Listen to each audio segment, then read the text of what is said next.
What is up, everybody? This will be my second Rek'sai jungle video. The one we just did previously was my Ghostblade Stridebreaker build. I'm going to show you guys my other build that I think is the best one for you guys to play with. Right now, Rek'sai jungle is obviously on the weaker side. They have buffs coming up next patch, so I think after next patch, she's going to be extremely strong. So it's good to just get the hang of her now so you understand how to take advantage of this incredible, strong, versatile champion. So we're going to play in Masters build-wise. Or rune setup, you pretty much should do this page every time. For items, this game is just going to be Stridebreaker into Spear Sojourn. Cleaver is a bad item. We don't want to build anymore. Spear Sojourn is the new black cleaver for Rek'sai. The two builds that we've sort of spoke about was Ghostblade into, Stridebreaker, Spear Sojourn. And the one before was, the one we're going to be doing this game, which is just Stridebreaker into Spear Sojourn. So the Ghostblade build makes you squishy. This one just lets you stack a bunch of flat HP. Third item is usually Sterak's for pathing. Start red generally or blue. You want to start Q level 1 and use your Q as an auto attack reset. So what do I mean by that is every time when your Q is up, just let your champion attack first and then use it. So here, attack, then Q. It utilizes that effect. Here we want the red jungle item because it's really good for Rek'sai to have the red one because she can just apply it with her, her burrowed Q. Next thing, you want to burrow and start your Q form. And you want to do the same thing. So she has two forms. The rotation and combos are going to be pretty much the exact same each time you're in different forms.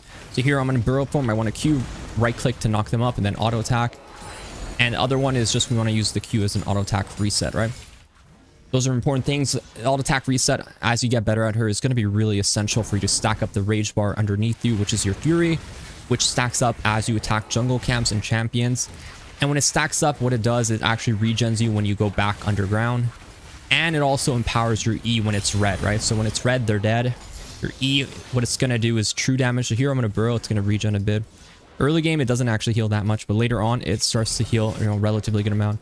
So in this game, we see an actual situation where the enemy bot lane is really aggressive. In these situations, I recommend just go gank first because you're going to be really fast. Other situations, you just want to full clear. So here what I see is a nice, easy gank opportunity. So what we want to do is take advantage of that. Go with the Q setup, auto attack Q. And we're still going to chase him out here. So here I just need my Silas to move. His Bard was just really quick though. I actually should be able to kill him here. Once I see which way he went.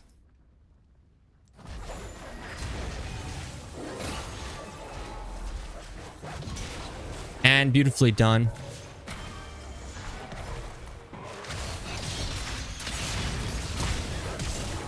And beautifully done again.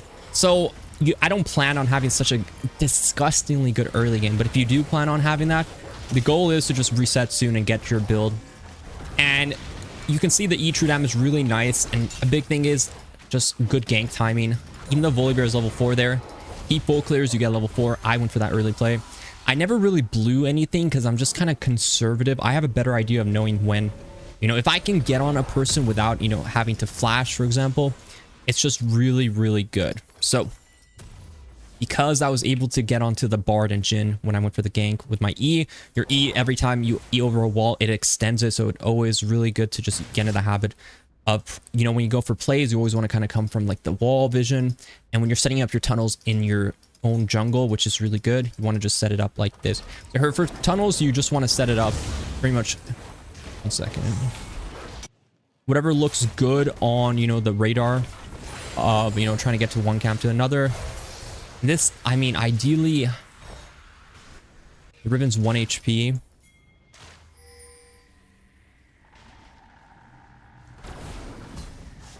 What I'm going to do is chase the Volibear. So we have 28 CS. So usually that means he's gone a crab cycle. And that's kind of what I expect from him. What I'm going to do is start up my E Fury. And then he's going to face check me here. So what we're going to do is just see which way he's going. And he's on the wolf camp, so he's respecting that I'm here, which is fine. I'm just gonna take the wolf camp. I don't really want to overly fight in this situation because it's more for me to lose than for me to gain. Invades, when you're not like, if you don't have the aspect of surprise, you're just going to struggle. It's really not good. This is a farm meta. When you're wasting time doing things that are not getting you like your reset on your camp cycles, you're going to do a very poor job. So the most important thing right now is just do 3 points into Q and then max your E first, right? So what we do is 3 points, level 5. This is 3 points into Q. Now stop putting points into Q. Just put points into E. From now on, you're maxing your E now, right? And that's going to give you insane damage. And it's going to make your Rek'sai game so much easier to play.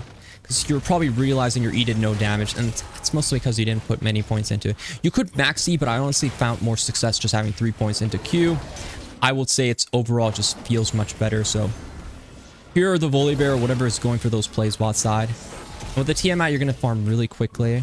So don't worry about that. Volibear is doing his plays. I'm going to do my follow-up play. So I'm okay with fighting here. What we'll do is actually... I can actually kill him with the Q if I hit that. But I was unable to hit. So the Bard is actually going for the tunnel. Thing is, you can actually interrupt. Which he doesn't really realize. So here, he should just help me kill this Volibear. From here, I could just knock him up. Hoping that Tiamat would kill... Damn, I should have just, you know, killed him faster. But 5-1, we have our Stridebreaker. So here, Titanic Hydra. Some people love Titanic. I think it's like an EU thing. I hate Titanic Hydra. I really don't think you need that damage. I think utility of Stridebreaker is insane. Like the value of just going in with your E, applying this AoE effect of slowing and also speeding you up is just so much better than a bit more burst damage. I really don't think she's needs more damage. I think you just play with the utility of Stridebreaker because the opportunities, you're going to E onto people and you're not going to always have the knock up. But what the Stridebreaker does is pretty much guarantees you that you get that knock up, which is essential. This Ribbon example, I'm really strong. I'm not going to let her do this.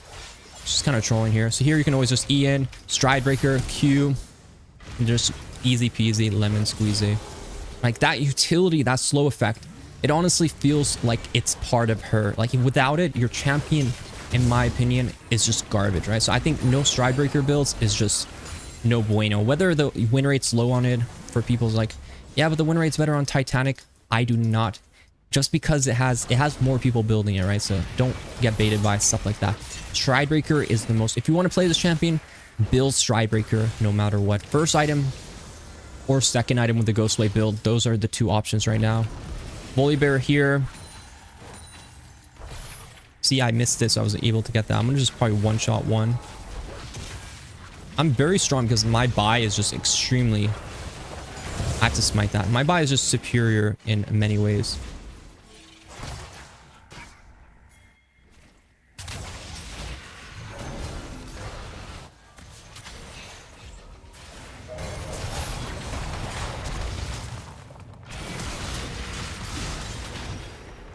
And there I was able to get knocked back. I was going for that triple knockup. You guys were watching. Y'all was about to see the power of Volibear indeed.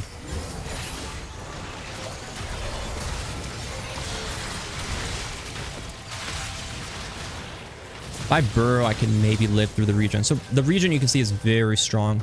Also, you can hit that and start to regen a bit more. And you can see the power of, you know, the Rek'sai regen. There, I had Triumph going and also the regen. Every time you attack something, you build the Fury, you're going to be able to regen. So obviously there, Bard is like, I ignited you. You need to die. No. Say no to death. The power of Fury. And that's an example of how you're going to play your playstyle on this champion is really about going in, Stridebreaker, knock up, auto attack, E, true damage, ulti, reset, and run away with like your build. Big thing is in and out gameplay. Early to mid game, you're not really doing that. It's like really a heavy all-in playstyle. But later on, it's going to be a lot of in and out playstyle that you just have to keep practicing. Syndra is no flash. Syndra is an easy target. If I see her, you know it's on side. Obviously, there's no vision on the enemy team here. So I have to be a little cautious. Chunking is always good, right? Chunking is just very powerful to just have, you know, people chunked and having their HP like wither down a bit, right? Because the chunking, it'll enable you to get like more potential stuff going on. So I'm just starting Dragon because I feel really strong. I've been really strong. Volibear no ultimate, so it's gonna be hard for him to get into the pit. Bard, he can maybe come around and try to like ward and stuff, but I just want to get the objective while I'm really strong. The Stridebreaker buy was really strong for us, and now I have this as well.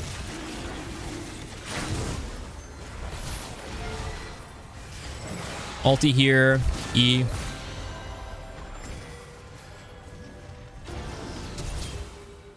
And no summoners. So that's all that she wrote there. Same thing with the Syndra. If I see Syndra, it's on site. I can just get onto her. Her flash is down. She's a very easy target. For example, here it's just very easy. Flash on her, knock up.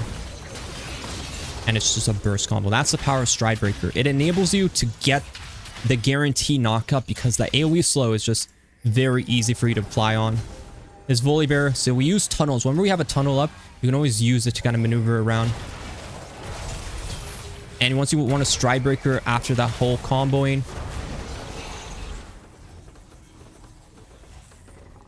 here I can easily go for another one. We use the tunnel setup, but he ultis, right? That's fine. That tunnel was bad. You always want to extend it through walls. That was my mistake. I kind of adjusted it poorly. Sometimes you might get stuck between walls. Sometimes you have to be right on the wall edge to actually get over it, right? Important. Make sure you get over the wall. So here we're going to just finish farming up. And my goal is second item. That's a power spike. Spear of Sojourn. It amplifies your true damage. Gives you a lot more E true damage procs, which is really nice to have. In this game, I have no flash now. Riven is just always an easy target for us to kill. But if Syndra rotates, then I cannot fight here. Enemy team seems like they have a lot of vision here. I'm just not going to, you know, waste time here anymore. I just want to go check around mid lane, see if there's any procs of my Sonar. If there's a proc, that means that champion. The Sonar vision can be tricky. Important things about it is to just know that the small ones are usually minions or jungle camps. The big ones are always going to be champions. Important to listen to. It makes noise every time a champion appears or something appears on your Sonar. Rek'sai creates this sort of like Sonar noise that's going to sound like echoing, and that's going to be like your, if you have like sounds on, you're going to tell you that there's someone in your vision radius that you may not be having your mouse over. So important things to understand is the Sonar ability, and really there isn't much to it. If you hit Q, you get vision of your target, then it's really easy to kind of just knock them up. So hitting Q, torpedo to Q is really important, that I really emphasize a lot on. Plus it makes it so you can actually combo correctly. And overall, this fight looks fine as long as we kind of get on the right targets here. Here we can probably get her flash, but I'm just going to ulti to get the kill here too. Yeah, my ulti does not do the same damage that I used to do. Before, missing health damage, I actually would have killed her there. But now with the max health damage, it's a lot less damage. Honestly, I don't like the R change all that much. I'd rather... You don't use it as much as an engage ability. I preferably enjoyed the old one much more, which was like the missing health damage. Right now it does max health damage. So it's going to be better later in the game when you're against like, you know, heavier, sort of tankier champions. But overall, it's not as good as an execute. So you might have to try to Q or E them right after to really kill them. But now with the Spear of Sojourn buy, I'm extremely strong. So I just want to power farm and kill Volibear anywhere he goes. Unless he gets a Navori right away, I should be much stronger than him. So my red is up, so I'm just going to power farm a bit here. Objectives coming up is Herald. You pretty much just want to get your farm cycles. If you die too many times on Rek'sai where you're not farming, you're pretty much going to lose the game. Well, not lose the game, but in this meta, it's just really important to farm. It's, you know, Tiamat buy, you really have no excuse to not be farming a lot. Getting that kill is huge, so I see Urgot doing really well. I'm like, good job, my man. Now also, I know Syndra is immobile mages, right? Mid lane is the most important matchup when you play Rek'sai. Winning mid lane, playing around mid lane is just essential. Immobile mages obviously are just like super easy to get on. Syndra's a bit trickier because of her stun mechanic. But in the end, they're all the same. Realistically, it makes no difference.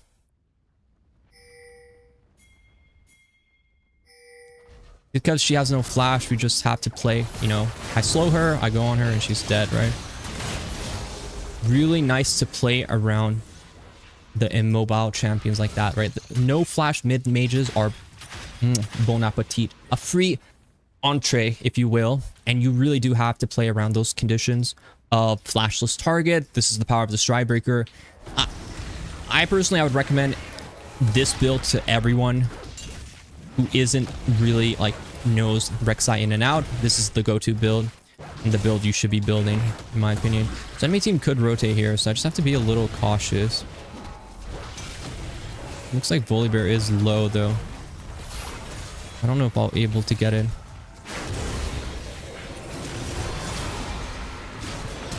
You can see how the tunnel mechanics, there's a lot of going between tunnels, getting them to flash on you, stuff like that. I'm going to go for the dragon after that because, well, they were able to get my flash, but I was able to kill the bard, which, you know, easy targets. If you get on top of them with the combo, you just want to get the combo off. Remember the most important thing, if your E is not red, if your bar is not red, do not use your E on them unless you really have to. When it's red, it does the true damage and it does bonus damage, which is really important. So I was able to do that. Usually you want to do that, and if they're getting too far away from you, you want to ulti sort of afterwards. Here I'm going to check if Sona or Syndra was here. We can see her movements. She's more towards that side. And by this time, the enemy Flash, who was, you know, maybe the mid laner, it's slowly going to come back up. So don't overly focus too much. It's a 5-minute cooldown. Now it's more about myself, right? So the dragons are up. We have a piece of strength reward. So now what's important is for me to just farm up and get my money. So what I like about this build is because it sets you up for a perfect Sterak's third, and in my opinion, you just need to have Sterak's. It's really easy to get bursted down as Rek'sai. So the third item is what is going to sort of make team fights really easy for you. Here, if they go in, I can go in. Otherwise, you know, I don't really want to dive that much, to be honest.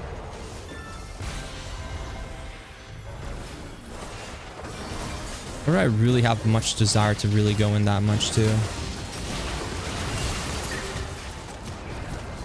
See, I don't want to fight where it's bad for me to fight. Like around mid tower in the open is not really a good place for Rek'sai to fight on. Rek'sai, you want to fight from angles of like the walls where you can get on top of them without having to tunnel directly forward.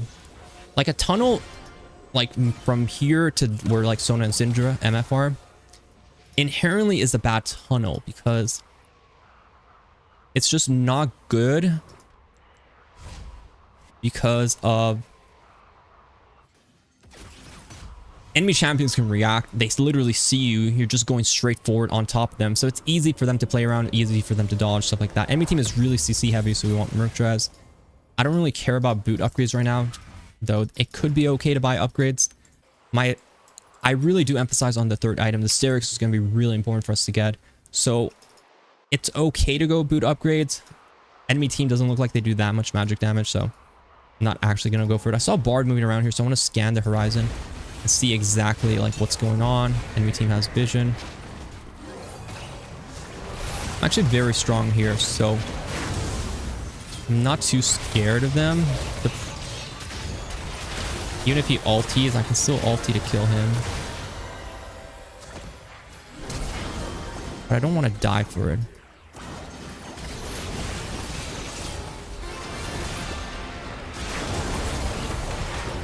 The 1 HP on that was super unlucky.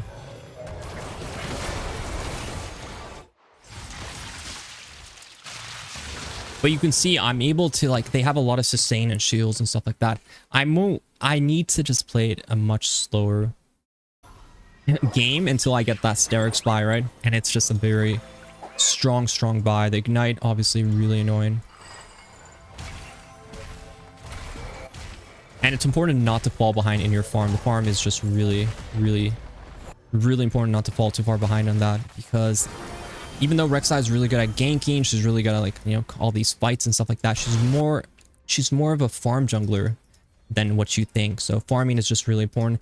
I think I under-farmed this game, so I do think I kind of like wasted too much time, in my opinion, running around a lot. So it's just a bad thing. Here I'm gonna check Crab and then go back to really start my full clear.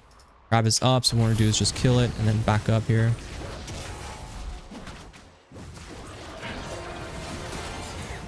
Don't really have any desire to like really force, right? Like, because it's easy to get baited to just like fight.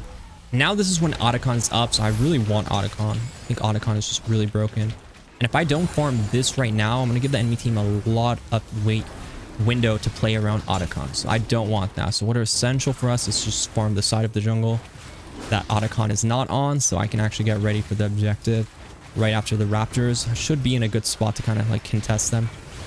Personally, I think Jhin is just asking to die here. Because I have a tunnel already set up.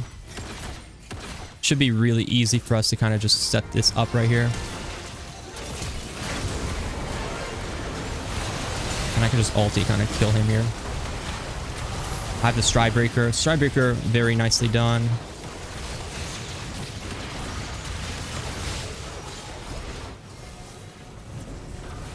If I have a tunnel, I use the tunnel to kind of like bounce over the wall there. Going to be hard to do this without, you know,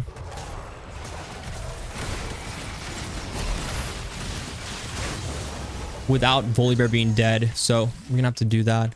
I think MF even has the base. All she has to do is farm. Auto attack and she can lifesteal.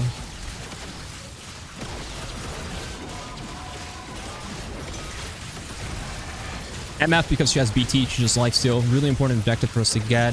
I'm telling you, once you get the Sterak, though, you're gonna see a huge difference. Even though that fight, I mean, obviously really good for us. But I do think the Sterak spy is what really is gonna set us apart here. I don't have to base too, and Volibear is dead, so I probably should just be on here. Only issue is I don't have Smite up right now. Not sure why Silas is going top. He is 0-4 though.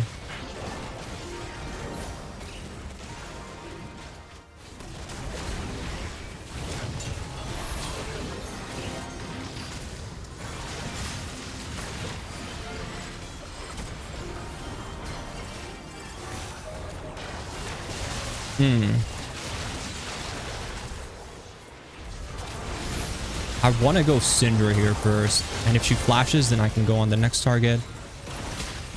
And another mechanic is you can always Q and then ulti to engage on people. So surprisingly, I could probably kill this Jhin under tower if I see where he is. But anything you have, it would have been Sterak's. For armor, I like DD. For MR, Spear of Visage.